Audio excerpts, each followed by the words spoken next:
Γεια σας, είμαι η Ντέμπι και καλώς ήρθατε στο κανάλι μου. Σήμερα θα φτιάξουμε το γραφείο μου, το γραφείο που βρίσκεται στο εργαστήρι.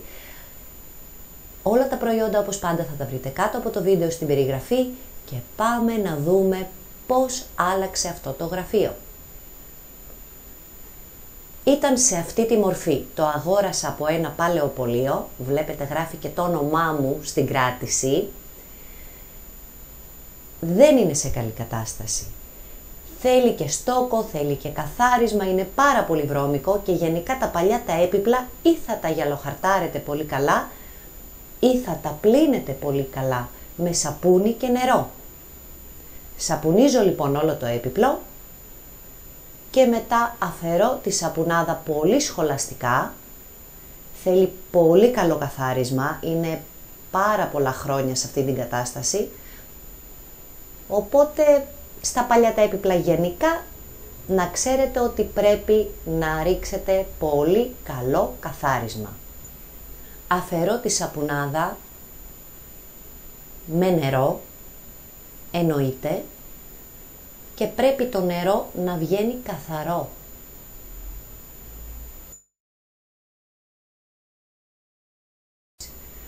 Εδώ έχω ένα ράγισμα αρκετά μεγάλο και το έχω στοκάρει με ξυλόστοκο, όμως θα σας συμβούλευα, αν έχετε κάτι τόσο πολύ μεγάλο, να το κάνετε με σιδηρόστοκο 2 συστατικών. Δεν ήταν πολύ πετυχημένο, έχει ξανανοίξει το γραφείο σε εκείνο το σημείο, οπότε για τέτοιες καταστάσεις ξεχάστε το ξυλόστοκο, κάντε το με σιδηρόστοκο 2 συστατικών. Το βασικό μου χρώμα όπως πάντα θα είναι το μαύρο. Η βάση δηλαδή που θα χρησιμοποιήσω είναι μαύρη. Όπως είδατε νωρίτερα, καθάρισα πάρα πολύ καλά το έπιπλο, που σημαίνει ότι δεν χρειάζεται να το γυαλοχαρτώσω, δεν χρειάζεται να περάσω αστάρι.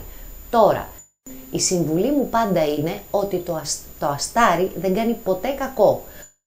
Εάν λοιπόν θέλετε στο έπιπλό σας μια έξτρα καλύτερη πρόσφυση, μπορείτε να βάλετε αστάρι. Το ίδιο θα κάνω και στην πάνω επιφάνεια. Γενικά όλο το γραφείο θα το βάψω με μαύρο χρώμα Βερολίνο. Τα πινέλα που χρησιμοποιώ σας τα έχω δείξει πάρα πολλές φορές. Δεν έχει σημασία αν θα είναι οβάλ ή αν θα είναι στρογγυλό. Αυτό που παίζει ρόλο είναι η ποιότητα του πινέλου. Να μην μαδάει, να μην είναι σκληρό, να μην είναι πολύ μαλακό. Τέλος πάντων πρέπει να έχει φυσική τρίχα, η οποία δεν καταναλώνει πολύ χρώμα γιατί χρησιμοποιούμε μόνο την ακρούλα της.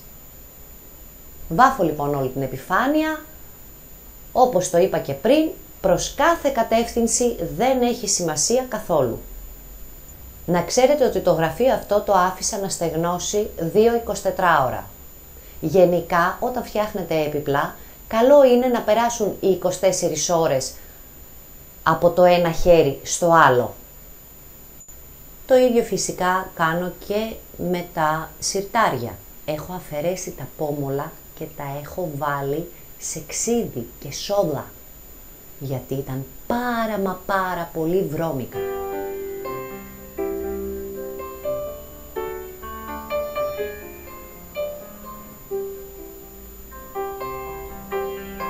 Όπως είδατε πολύ σωστά, έχω περάσει μόνο ένα χέρι. Είναι πολύ καλυπτικό, δεν χρειάζεται δεύτερο χέρι, οπότε μετά από 2-24 ώρα πάμε να κάνουμε την τεχνοτροπία και θα χρησιμοποιήσω τη Στοκχόλμη και το συγκεκριμένο πινέλο τεχνοτροπίας.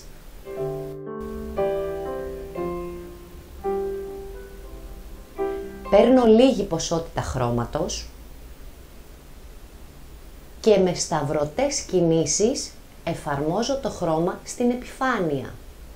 Εάν θέλετε να σας κάνει πιο πολλά ανάγλυφα, θα πάρετε περισσότερο χρώμα και θα κάνετε τις ίδιες κινήσεις. Θα το δείτε στο υπόλοιπο γραφείο που θα το κάνω. Βλέπετε ότι δεν θέλω να καλύψω τελείως το μαύρο μου χρώμα, θέλω να φαίνεται από κάτω.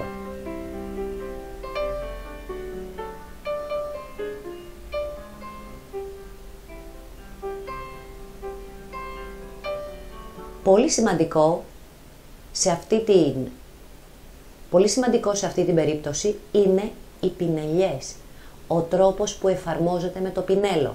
Δηλαδή, να μην φαίνεται πού έχει γίνει η πινελιά και γιατί έχει γίνει και να τελειώνει απότομα. Πρέπει να ενσωματώνεται η μία μέσα στην άλλη.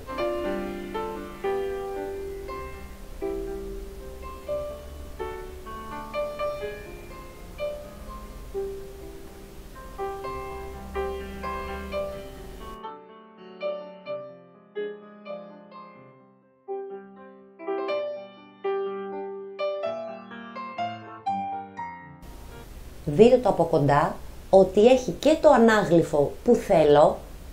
Είπαμε, αυτό το πετυχαίνετε δουλεύοντας με μεγαλύτερη ποσότητα χρώματος, χωρίς να έχει αφαιρεθεί το μαύρο. Εδώ θα κάνω μια πολύ μικρή διαφορά. Έχω ένα θερμοπίστολο, εάν δεν έχετε μπορείτε να χρησιμοποιήσετε πιστολάκι.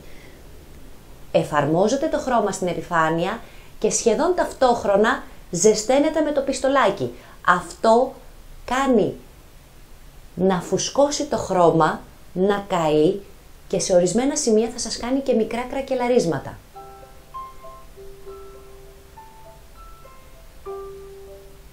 Και πραγματικά είναι πάρα πολύ ωραίο το αποτέλεσμα. Και όλα αυτά χωρίς να χρησιμοποιείτε πολλά υλικά, μόνο με χρώματα. Ακριβώς την ίδια τεχνοτροπία θα κάνω σε όλο το γραφείο. Και εδώ, όπως και πριν, προσέχω τις πινελιές, να ενσωματώνεται δηλαδή η μία μέσα στην άλλη.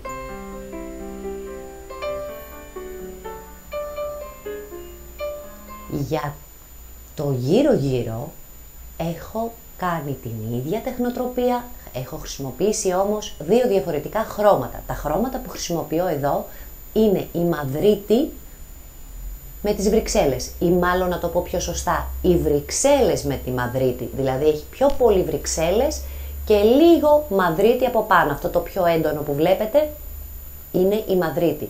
Δουλεύω ακριβώς την ίδια τεχνική, θέλω να φαίνεται το μαύρο από κάτω, πινελιές σταυρωτές και εναλλάσσω το ένα χρώμα με το άλλο. Εάν θέλω ανάγλυφο, είπαμε, χρησιμοποιούμε περισσότερο χρώμα. Μόνο αυτό.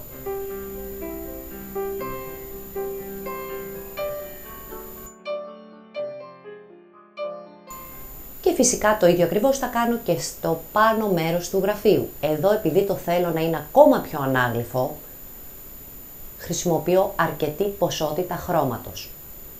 Μικρά χτυπηματάκια σταυρωτά και καλύπτω όλη την επιφάνεια. Εννοείται ότι εάν θέλετε, σας το ξαναλέω, να κάνετε κάτι διαφορετικό, ζεσταίνετε με το θερμοπίστολο ή με πιστολάκι.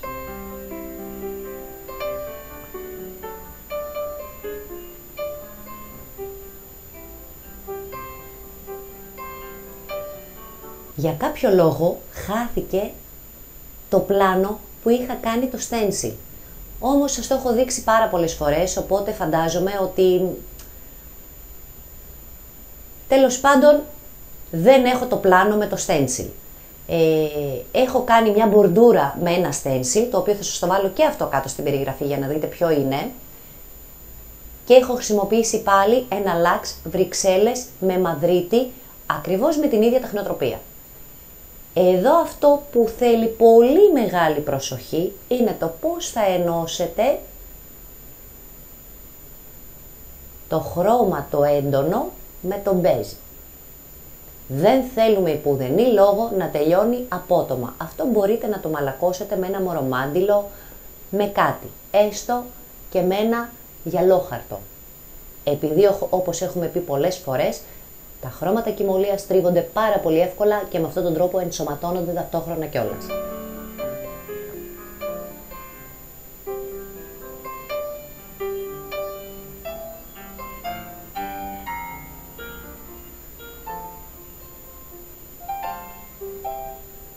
Ειλικρινά δεν ξέρω τι απόγιναν κάποια πλάνα που είχα τραβήξει με πολλές λεπτομέρειες. Εδώ σας δείχνω πώς μπορείτε να ενσωματώσετε, όχι με μορομάντιλο, με το ίδιο το πινέλο. Χωρίς να πάρετε χρώμα, απλά το λιένετε με το πινέλο το ίδιο. Κερί σε όλη την επιφάνεια, σε όλη την επιφάνεια.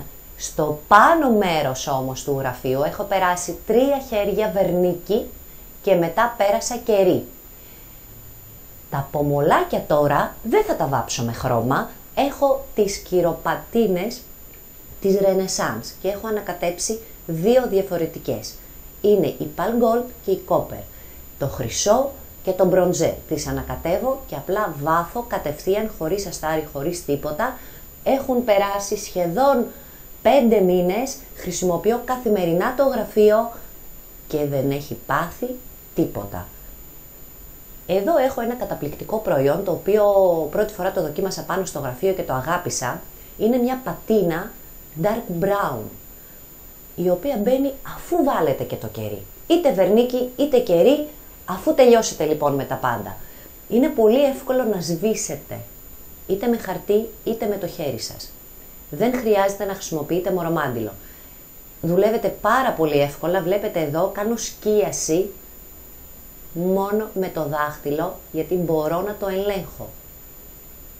Και έχω ενθουσιαστεί πάρα πολύ με αυτό το προϊόν, γιατί πραγματικά μου έχει λύσει τα χέρια πάρα πολλές φορές. Ειδικά όταν θέλουμε να κάνουμε μικρές λεπτομέρειες και δεν μπορούμε να το κάνουμε ούτε με κέρι ούτε με άλλου είδους πατίνα.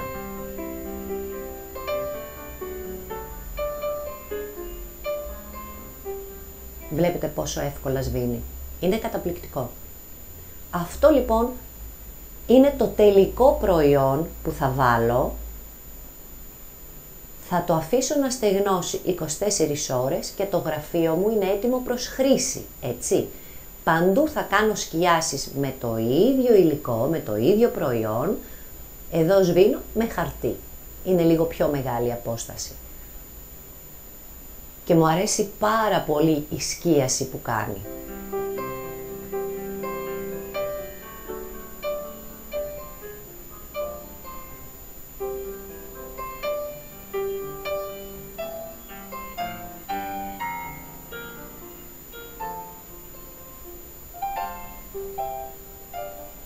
Και αν το δείτε από κοντά, είναι σαν να κάνει σκουριά σε ορισμένα σημεία το γραφείο. Δεν ξέρω, εγώ ενθουσιάστηκα.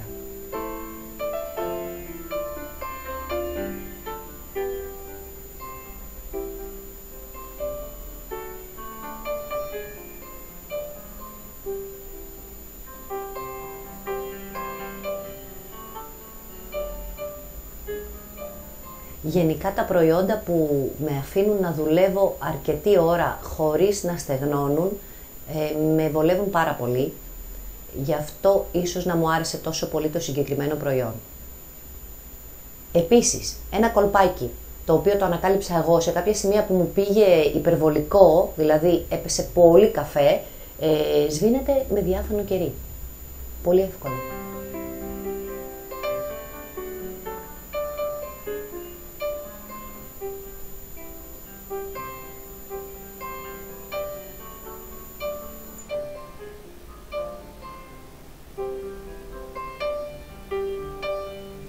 Αυτά είχα να σας δείξω σήμερα. Ευχαριστώ πάρα πολύ που με παρακολουθήσατε. Συγγνώμη που άργησα τόσο πολύ να ανεβάσω βίντεο. Όλα τα προϊόντα όπως πάντα θα τα βρείτε κάτω από το βίντεο στην περιγραφή και θα σας δω την επόμενη φορά. Γεια σας!